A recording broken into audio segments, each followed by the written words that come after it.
Yeah. There you are. Yeah. Hi there. Hello. How are you? Good. I joined the other one. Oh, I'm sorry about that. I'll be sending a Google Meet link just because Jane doesn't accommodate for family therapy. Okay. Unfortunately, it's bizarre in that way. Well, this is better for me because I can't get WhatsApp on my iPad, so I could only get WhatsApp on my phone. So you guys are about this big. Yeah, So this actually works a lot better for me if we do it this way. that's totally fine. Yeah, for some reason the Jane app for me doesn't do family. Like I can't send the same link to two people. I Oh, think it's okay. a yeah, but I have Google Workplace, which is also HIPAA compliant, so we're okay here as well. Oh, well, that's good. Yeah. So thanks for both coming on today. I think how I want to start today is just to get an understanding of why we're here, what we are trying to have goals set in terms of outcomes potentially, what are we looking to work through if there is anything. Um, I just want to sort of level set and have all of us on the same page. So there is an element of just, you know, when we do family therapy, sometimes it brings things up and there might be conflicting aspects that come up or that surface. Sometimes there's some tension or some emotions that also sort of will surface and percolate. Um, so just want us to be mindful of that, that's very normal and that's very common. My role when it comes to things like that is to sort of level set us or disarm any sort of distress that might be coming up. It's also my role to observe what is coming up on both ends, like whether it's for you, Debbie, or for Matthew, almost some sense of mediation. Sometimes there is an aspect of, as I had mentioned in our consultation, just pausing and calling out what is actually going on. It's not uncommon to have heatedness or anything come up like that. So just want to sort of preface our sessions in a way where we're all on the same page. Um, One of the things that's really important in terms of how I work, irrespective of heated emotions that come up, is as best as you can to just be respectful to the space. And if there is a need to just pause because there might be a part that is coming up that is um, activated, that we just request that or mindfully do that. I'm also sometimes okay to jump in and say, hey, can we just hang on? I'm noticing a part that's coming up. We're really here to explore with a lot of curiosity and genuineness and openness with respect to what is going on with each of us in terms of anything else that we are working through, whether it's a repair or a rupture or rebonding or something that we're trying to come together on. Um, so just for us to sort of know what this space is for and how we're sort of using it so that there is a room for compassion and empathy, as well as feeling comfortable in potentially bringing things up that might be uncomfortable. When a session is completed, it is also equally important to be mindful of how we're leaving a session. And the reason for that being is because we have life and day-to-day functionality that we really need to get, like we do on our daily lives. And so we want to tend to ourselves by checking in even after a session is done, even the next day, because we don't know what's going to come up or surface. So that might also require some self-care, some stepping away with self, just noticing and observing. And so that's also very common when we work with families. And I mean, in this case, it's families, it's not couples. Does that sound okay? Does that resonate with you both? Yeah, that sounds fine with me. Yeah. Yeah, that's good with me too. Okay. Okay, so with that, I guess I just open up to both of you in terms of what's going on. Anything goes. I want all your parts to feel safe and welcome. If there are protective parts, that's okay as well. What I mean by that, Debbie, is also I know I had worked with Matthew very briefly, as you know. His parts work are just, aspects or parts of us. Like I look at Inside Out, the movie, joy, happiness, anxiety. They're parts that are part of our internal family system and sometimes have helped us through survival. And so they come up from the perspective of not necessarily always ready. So we want to just be mindful of those things as well. Okay. We will take this at a pace that works for both of you. There's no rush necessarily. And so just know that. But yeah, with that, maybe if we can explore what it is that is coming up. What are we here for? Just so I get an understanding and a perspective from both of you. And then we'll just continue to work together through that. Okay, who do you want Matt to go first, or how do you want to do that? Yeah, either or. Yeah. Matt, Do you wanna go do you first, feel Matt? comfortable? I don't mind going first, but I also want to give you the opportunity, Mom, if you feel like you want to go first. No, I'll let you go first. Okay. So why we're here, I think we've had long-standing wounding from what I feel like is since I've gotten sober. I think there's been challenges before that moment, but by getting sober it has brought it to the surface for me. And by going through and getting sober, it has caused me to face a lot of my history, and that history obviously is enmeshed with family. So for a very long time, that history, which I created and also has been co-created, I ran from for a very long time because I didn't have what I felt was support to process it. From what felt since basically 18, through this work that I've been reflecting on inside myself, I've actually realized from a very young age that I felt quite different from our entire family system.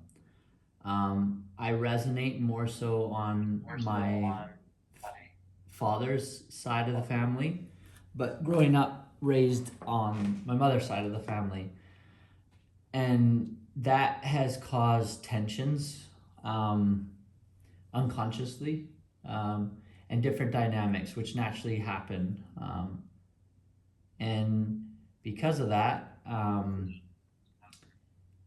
I felt like it was time to kind of face this internal tensions that I was feeling inside myself and with the family. So this is coming back to Canada and finally facing what I've been running from for quite a long time.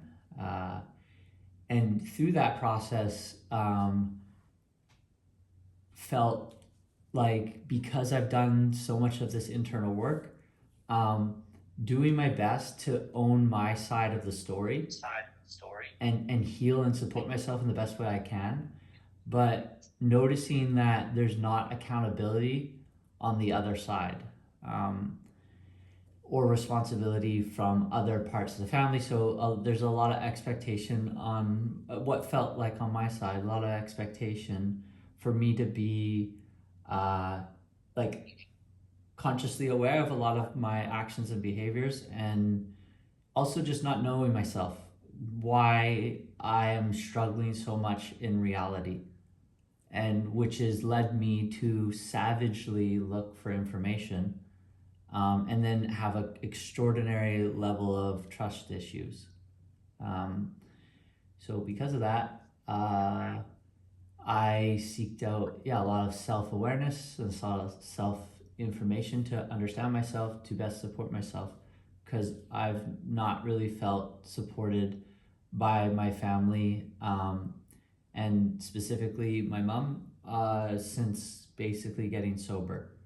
And then coming to Canada and giving that a go of trying to integrate back into the family and just realizing how far the gap is from who I am and kind of my morals, ethics, values, and behaviors and habits, and who and what I spend time around, finding it very difficult to integrate back in the family. So much to the point that I don't feel like we're really family.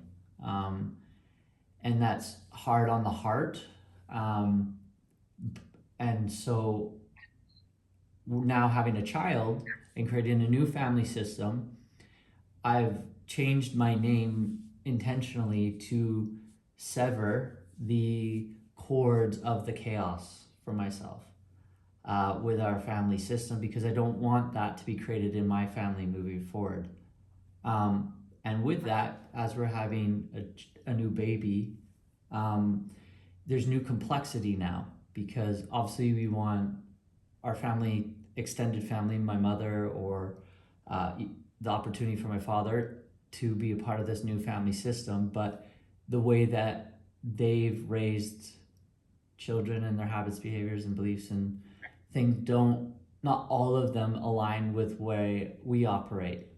And so through this work, I've then gone deeper and learned about enmeshment, entanglement, um, the mother wound, the father wound, and doing a lot of this healing and realizing, like, whoa, there's a lot that I'm not okay with. And by coming home and being at this age and having my own inner sovereignty, realizing, whoa, I've not had boundaries. And so the last thing I'll say on this is there's a lot of, it feels like on my end, a lot of lack of responsibility and a lot of like pain projection, because it's unprocessed trauma that's getting channeled on me. Because from my perspective, I emulate my mom's ex-husband, my father, and that trauma hasn't been processed, and so it gets projected on me. So can I just reiterate or reflect back what I'm hearing you say? Is that okay, Matthew? Yeah, I'd love that. So what I'm hearing you say is you have gone through a journey and there has been some tremendous change based on self-awareness.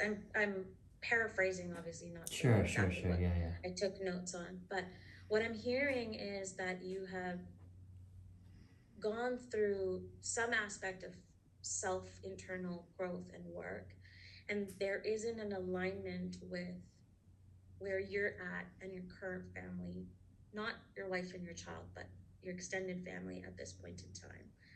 And because there is no alignment, there are certain aspects of you that are observing certain things that are not resonating with you. And that is what is creating some sense of internal conflict for you in a different way at this point, given the fact that you have a family system of your own, but in some ways I'm hearing that you also want to integrate with your extended mom and dad and other family members as well. And that is the part where there is some challenge just based on where you are, what your needs are, how those needs are met, and what your boundaries are in terms of how that is also being respected. Did I capture that correctly as I process it in my mind? Almost. Let me just add a little bit more to that. I know it's very complex, so great, good job. It's not a matter. It's does my mom, like, so I've kind of, now this is the container I'm creating for myself, my wife, and my child moving forward. And there's standards that are going to be held, and if they want to be a part of it, then we're going to hold this container and these boundaries, and this is what we're setting for our family. And both on my wife's side and on my side, there's certain behaviors that we're not okay with, specifically me.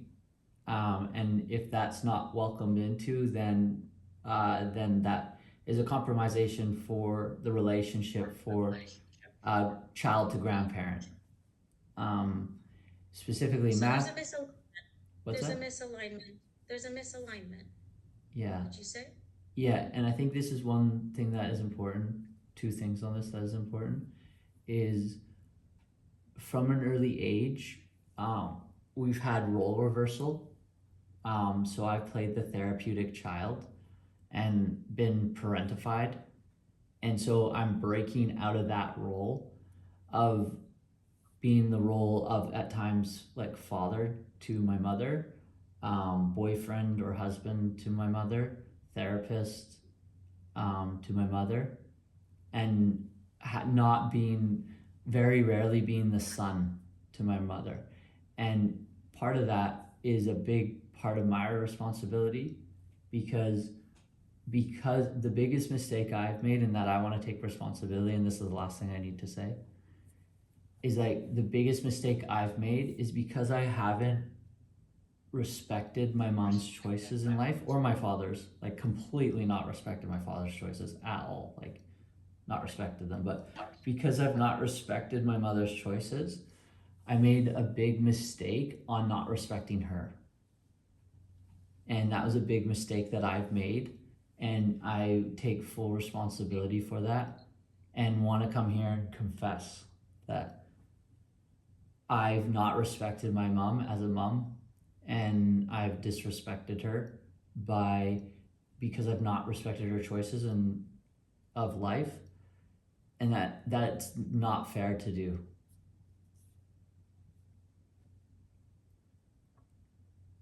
So yeah, I And apologize what for is that. that bringing up for you? Sure. For me? That space. No, just in terms of Matthew, in terms of what you have said, in terms of apologizing to your mom for behavior. Well, yeah, I mean, it's the first time, I mean, my choices are my choices, right? Just like Matt's got his container and he doesn't want his container, pushed through. Whatever my choices were my choices. Now, the problem that what big part of what I was, when he says that we didn't support him, I'm not exactly sure where he gets this from. He was suicidal for almost a year when he lived in Saskatchewan and then moved back to Coquitlam. And every night between myself and my mom, we were on the phone with him for over 2.5 hours, telling him, go to yoga, do this, eat better, because he didn't fit in with the group of people that he was working with in Saskatchewan. I don't know what more I could have done in supporting him, like other than physically being beside him. But whenever he needed to come home, my door was always opened. I never said no unless he totally disrespected me, which he did. I had to tell him not to come home for Christmas the way he talked to me. It was horrible. But the fact that he doesn't think that I supported him really upsets me, because in my thoughts and patterns, I couldn't have done any more. The fact that he thinks that he was my therapist, my husband, my boyfriend, I don't know where he gets that from. Because first of all, when he started doing all this work, he was trying to change everybody in the family. He wanted everybody to be like he was and think his way, which we're all our own different people, right? Like, so he was always wanting everybody to change and to be like he was and think how he was and be. He couldn't accept me for who I am, and I feel like that's a big part of the problem. Um, and I just don't know how much more I could have done differently. And the part that, when Matt, when you say that because you're like your father, is because I feel you have narcissistic behaviors like your father. Therefore, that's the part that I could not get along with. And most people who are or near a narcissist, they have a hard time trying to understand them. So for me, I find that really you know, maybe it is part of the reason why, but it's got, I don't associate you and your dad together. It's your behaviors that I see a lot of, and that's the part that where I wasn't allowed to talk, I wasn't allowed opinions. I was always having to do what he wanted to do, and that's the same sort of things that you've been putting on me for since you've been 18. Is you want me to be like you want me to think like you, and Murray was exactly the same. And I'm just, and I, you know, and when I don't want to, and you don't know when to like back off and say, I am just a son. I'm not here to be anybody other than a son, instead of trying to be a therapist, trying to like tell me how I, you know, should run my life. So, and I don't know where you got the idea of me thinking that you're a husband or you, I mean, the only thing I can think of is you wanted to come shopping with me when you were younger. Mitchie never did. But I never put responsibility on you. I never, you know, I was never out, you know, 3, 4 o'clock in the morning. I was always home. I gave my entire life up for both you and Mitch. Like, I didn't date for 19 years because I wanted you guys to have a stable home. So that part I find I have a struggle with as well. Um, so I don't know how much more I could have supported you where you say I didn't support you. And my mom and dad did the exact same thing. They were there as much as we could. Um, and you know, your behaviors got to the point where I didn't want to be around it. I don't want to be around when you can't change somebody. And I felt like I was never good enough for you. You always wanted me to be somebody else. And, and I can't, because this is who I am. And I'm okay with who I am. So I guess that's the way I feel. And like, you know, like the whole like grandparents thing. And I mean, you know, I think all I can speak probably on Kaz and Paul is all they want to do is be supportive to you guys. Nobody wants to change you. Nobody wants to make you bring your baby up differently than what you want. We're both, all three of us, you know, we're just wanting to be there to support both you, Molly, and the baby. So I mean, I guess I'd need to know what those contain, what those, you know, if you're going to set rules, I guess is what you're saying. That's how it's coming across. So what is being presented here is two different aspects in terms of needs. And those needs are not aligning to come to some sort of cohesion, let's say, or togetherness. So what I'm hearing is, Matthew, you have a certain, what you call standard. I'm going to call it a need, so to say, if that's okay. And you have it, let's say, structured in a way that works for you, based on your journey, your sobriety, your healing.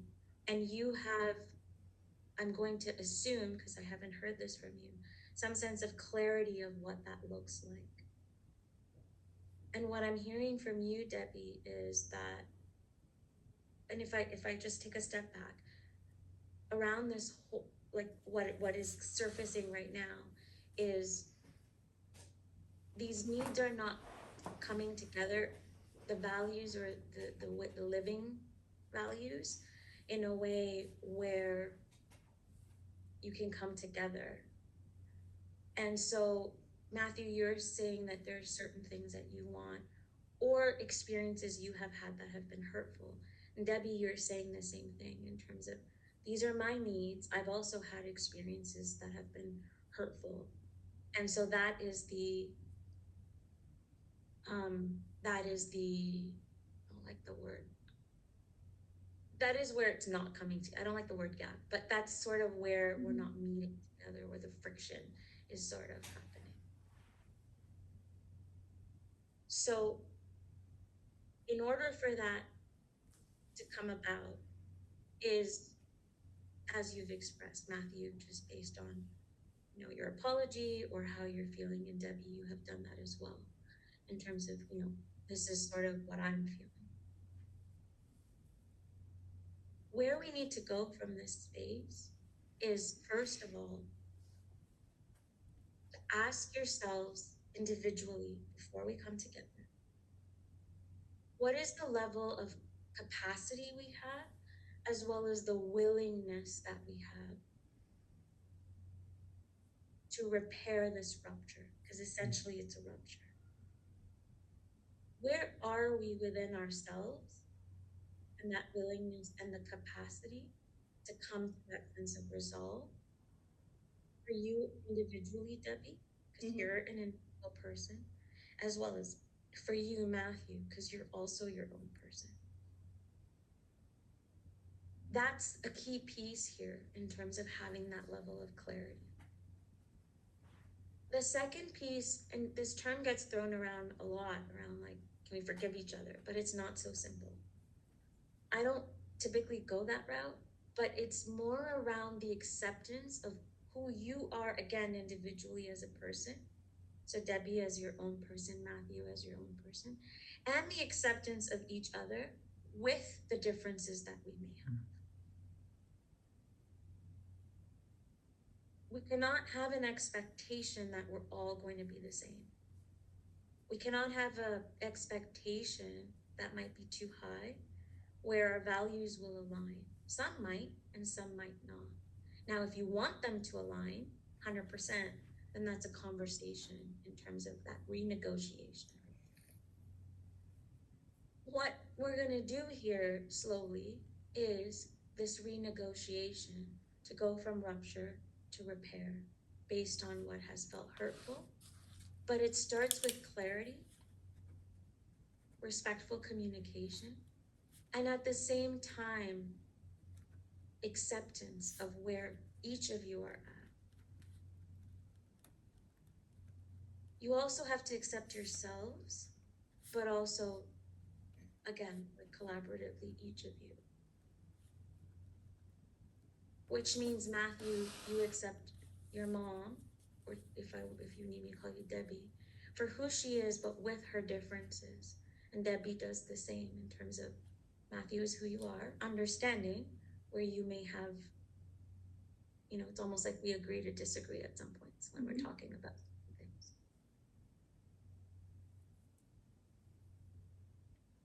But that clarity is really important within yourself of what is your capacity and what is the willingness for this repair.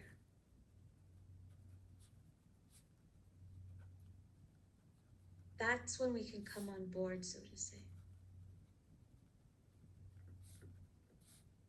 And is there space for compassion as well as compromise? Because like any relationship, you're not going to have it all.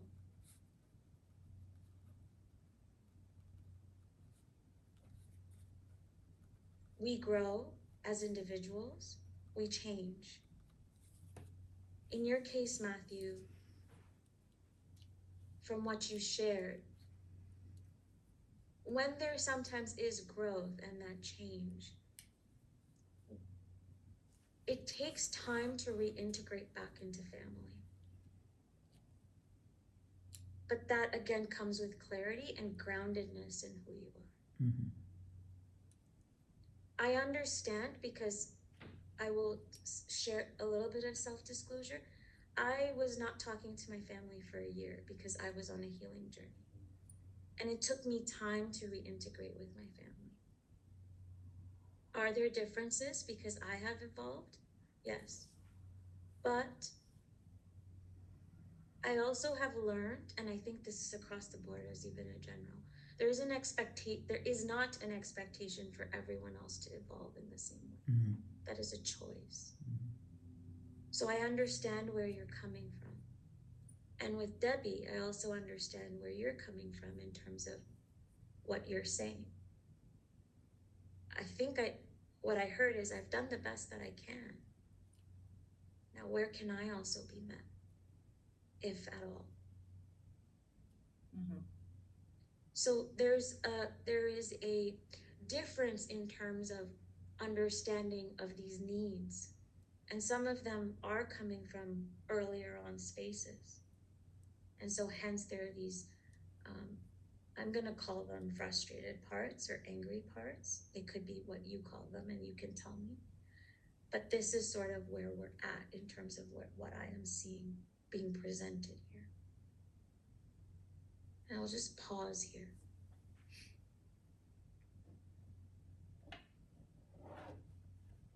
How does that resonate?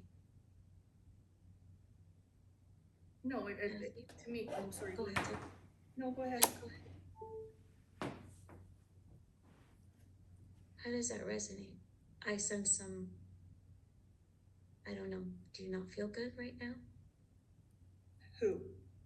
Matthew, are you all right? Yeah, Are yeah. you being activated? Okay, Yeah. okay, I'm just checking in. How does this resonate based on what I have just said, Matthew? Yeah, I think like because I also do this for work, I just also appreciate your expertise. So I'm like having two experiences, which is great.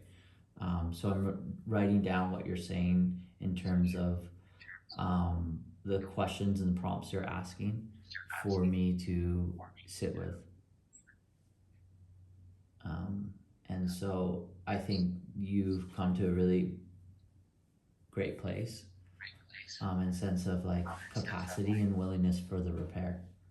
And then once you get there and you explore what that is inside of you, then is there space for compassion and compromise? And that's what a great two energies to link into that space. So I'm just, processing it.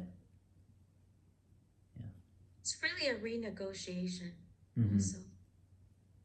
And we renegotiate with life all the time. We renegotiate with our friends, our family, our partners as we grow, our children, should we have any. Because it's not linear, it's up and down.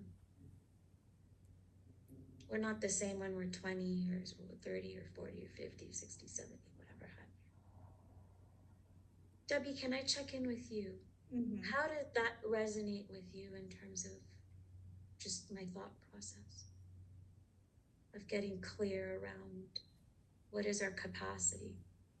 Yeah, I mean, I guess the thing is, and I'm gonna be honest here, honestly, if this doesn't work, I'm not prepared to keep going through this with Matt. I'm not. I'm not gonna keep being on this rocky roller coaster where it works, it doesn't work, it works, it doesn't work, we talk, we don't talk. I'm not doing that to myself anymore. So I'm willing to give this is my last shot, Matt, and I'm gonna be honest with you, this is it. If we can't make this work with this counseling, I'm not prepared to try anymore.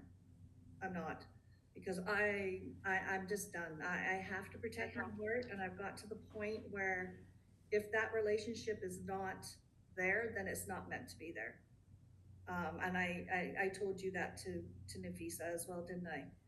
Is I'm to the point where I can't do this anymore, just because I'm not going to keep going through this. And I'm not saying it's all you. I'm not saying it's all me. I'm just saying for myself and my protection and my borders and my boundaries, I can't keep doing this.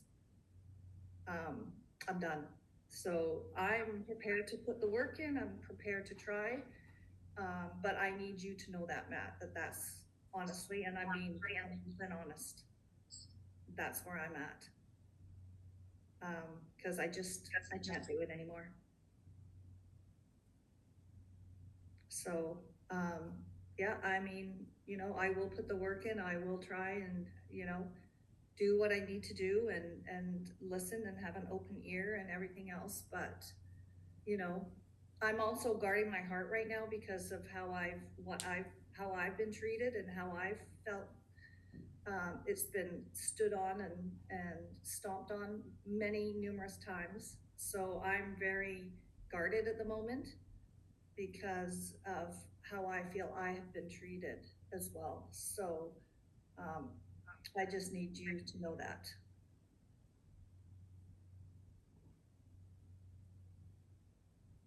So you have a part of you that's being protected. Absolutely. Yeah. Can you check in with that part? And ask that part what it needs, if possible?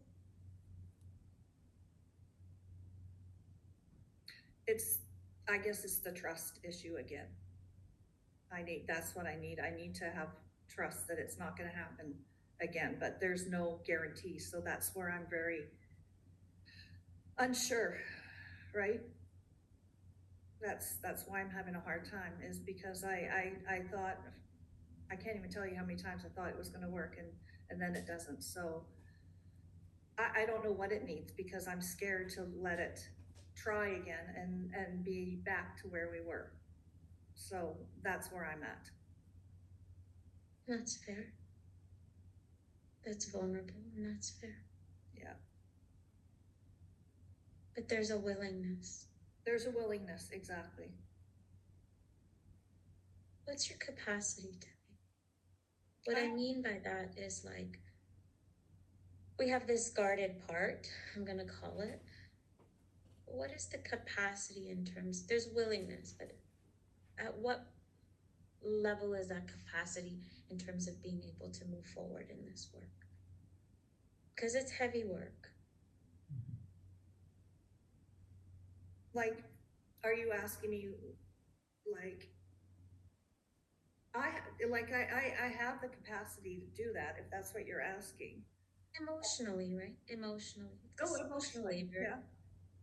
Yeah. Yeah, I do. I have the capacity. It's not that I don't. I think for me, it's more the willingness Okay. and the trust. That's my thing. Okay. Because this unhealthy relationship has been going on for years and years and years and years.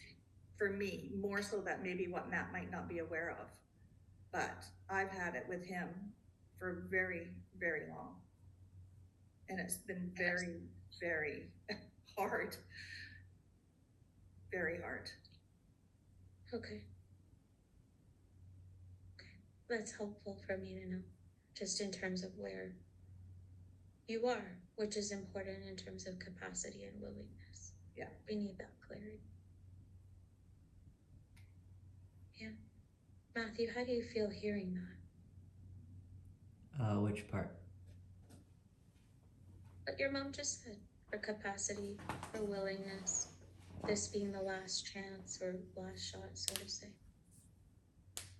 Then we ask you the same questions around willingness and capacity, but you just heard something that might have been difficult. I think we're like at the same place actually. So everything she feels, I feel on the other side. I guess how I receive that is like like it makes sense. Like this is difficult. This is tough. It sucks. And so I actually have compassion. Yeah, I have compassion because it's tough, and by me in this work, doing the work and working with others, this stuff's not easy. It's really not easy. So, to be like, this is my edge, and this is what I have, and this is my capacity, and I've cut the spiritual umbilical cord.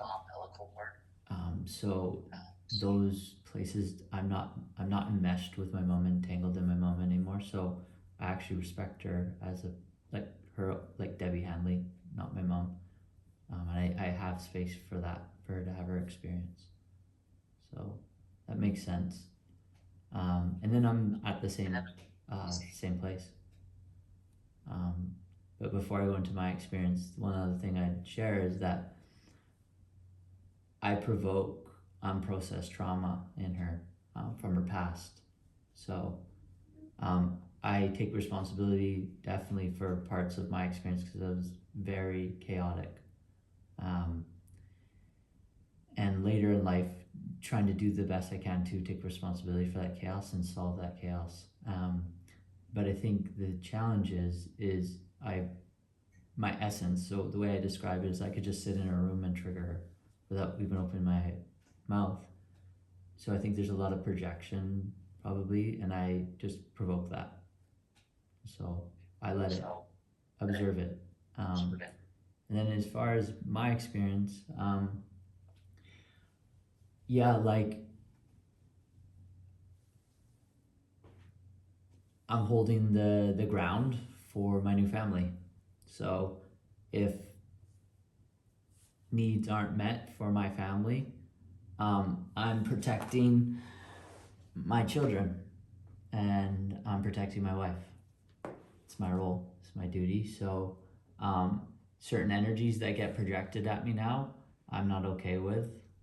And so if that can't be met, like I think like we did what we could, and this is our soul's journey where it was meant to go. So I feel unattached both sides. So if it works, great, and if it doesn't, great. So I'm just ready to kind of see where this goes. What is your goal here, Matthew? My goal would be to get to amicable. That would be like a really nice place where we could be cordial and amicable. That would be. And what does that look like in a tangible way for you? That my mom and I respect each other and that we can communicate on like we can express ourselves to each other and respect each other, and have like clear boundaries with each other. And then, so yeah, clear communication where like we just understand where each other's boundaries are and then we communicate them. And then if they're being crossed, we understand how to communicate that to each other. And that, I guess, I don't know tangibly, but like just the feeling of neutrality, that would be hopefully. So just take out the charge. So hopefully there's be no charge in the bodies. It'd be nice. Debbie, do you feel a charge? Yeah, Matt, yeah, definitely. Okay. I just want to be clear so I'm not making an assumption. Okay. Yeah, because every time I get in a room, I always feel like I never measure up to what he wants me to be. So Okay. I feel like judged all the time. Okay. So, sorry, I'm taking notes as well, just if you're hearing me typing. So, we're coming close to the end of our session today. I'm gonna actually consider extending our sessions because it might be short at time. I know it's only 50 minutes on my site, but I might just go over a little bit if you have time, maybe 1 hour or 1 hour and 10, depending. For today, it's okay. I want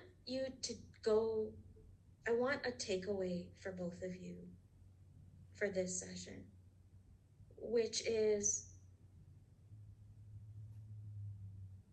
before I go there, actually, Debbie, can I ask you, what is it that your goal or outcome is here as well? Same question I asked Matthew. This was clear communication, clear boundaries in a respectful way, and no charge in the body. That's what I captured. And for you? I want respect as a mother, not somebody that needs to be taught, sorry. And the same thing, I always find that Matt's got a guard up all the time when he's around me. So I would like him just to be almost like he has to be the tutor all the time. I just want him to be a son and not try to fill other roles that he feels like he needs to. And I don't expect it to, it's not how I want it to be, but I know that that's how it will be. I've already come to the reason that the relationship that I would want with him won't be because of where we've been. So I would be okay if we could be in a room together and we could, have an hour or two visit and everything's good. Thanks, good.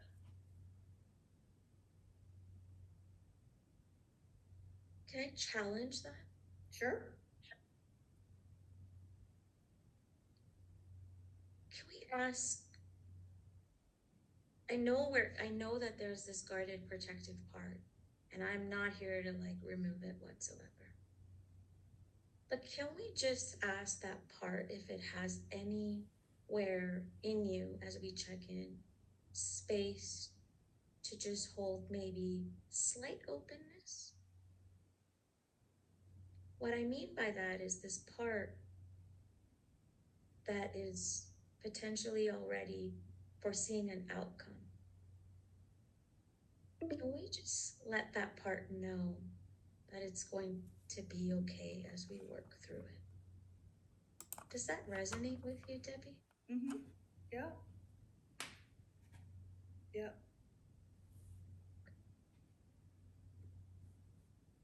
This is going to take time.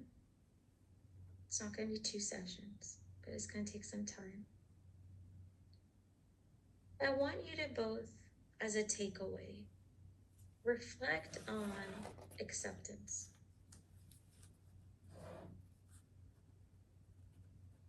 And what I mean by that is, without any change,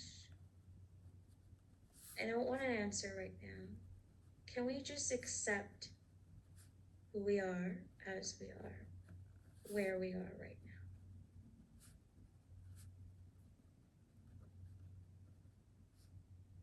Individually, like Debbie, can I accept me as me, for example? Matthew, can I accept myself as myself based on where I'm at? And then can we accept each other? What does that look like?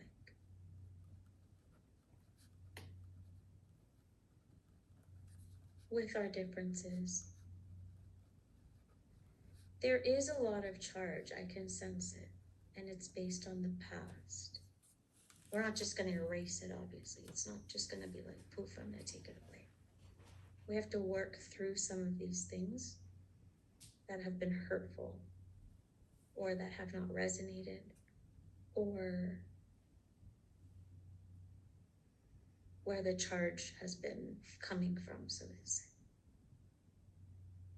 But I think the first place is that acceptance piece of ourselves, our journeys, and where we're meeting now. Because what I heard from both of you, like with Debbie, what you have said is, this is my last shot. Matthew, what I heard from you was, I've cut this spiritual cord, and so I'm neutral. I'm nor here nor like. There's a neutrality. Mm-hmm. That's why I followed up with the question of, well, what is it that you're looking for? And what you said is amicable, meeting amicably. So I want you to reflect on this piece of acceptance based on everything you know, and also from a lens of openness in terms of, can we renegotiate this rupture into some sort of repair? Is there any ounce of possibility? I've heard what, like, I'm not dismissing anything that has been said in terms of your capacity, in terms of there's protective parts here as well, and things from the past that are coming up. Is that a fair ask? Yeah.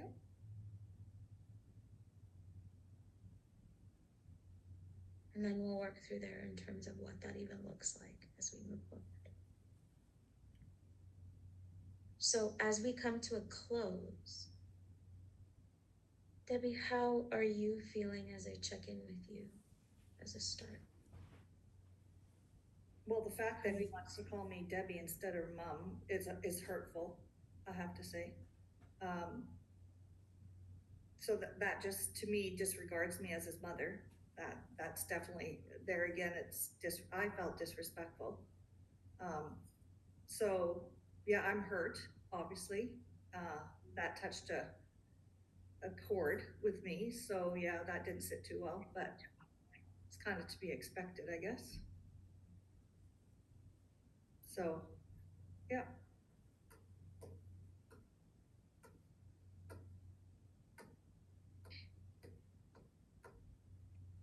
Matthew?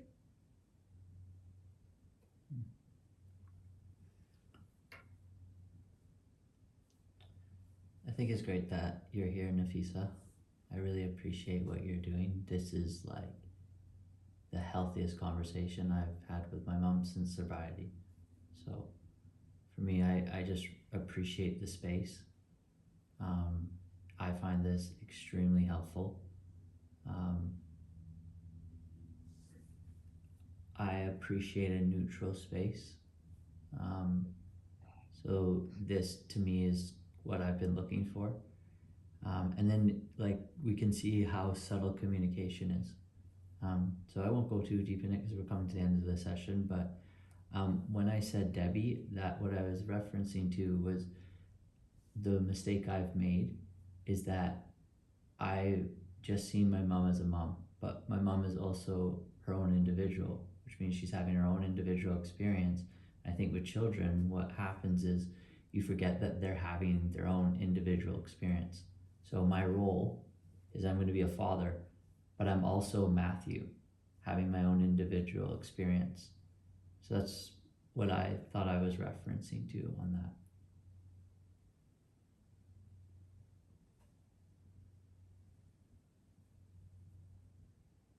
Do you have anything to say, Debbie?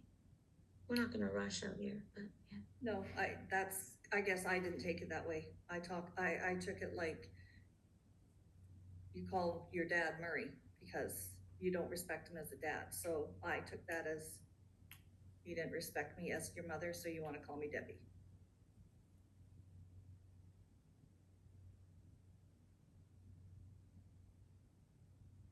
Does it feel to hear that response, Debbie? And like, is it a clarification for you? Or you need to sit with that? Yeah, it is, but I don't know in the reference that he's referring to with that. Okay. Is there anything in terms of just as you check in with yourself that would be helpful right now for me? Into your parts, Debbie. No, I don't have anything else. I think I just digest everything. Okay. If we can all just take a moment and just take a deep breath.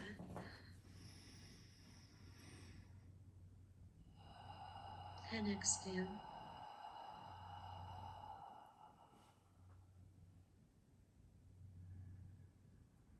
And just notice all your parts or whatever is coming up for you.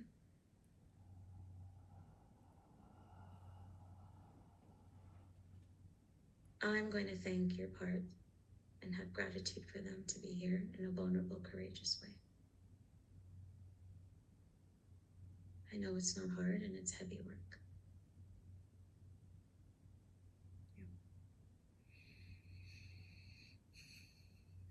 Yeah.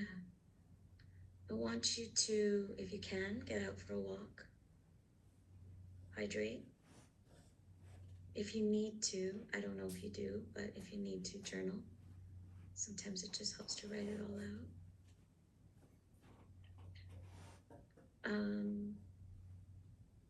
Self-care is really important.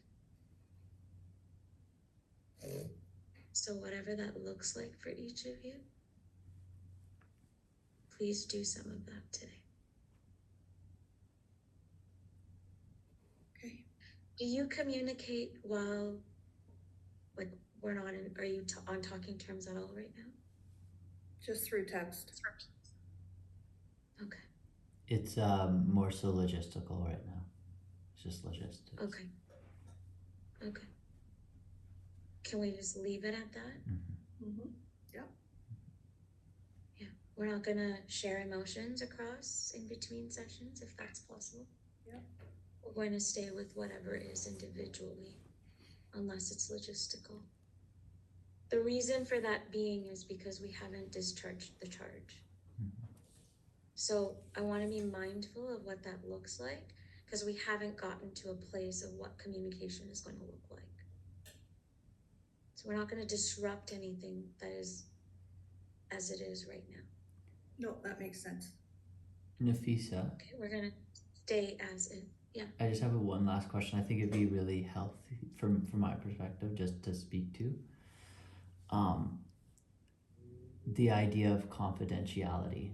So, like when we have a session, how that session stays here and doesn't get disseminated to others or other family members.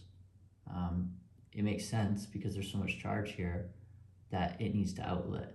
But how do we keep neutrality in the sense of the sacred space that we're working through, that it doesn't get projected or outletted to other friends or other family members? Can you just speak to that?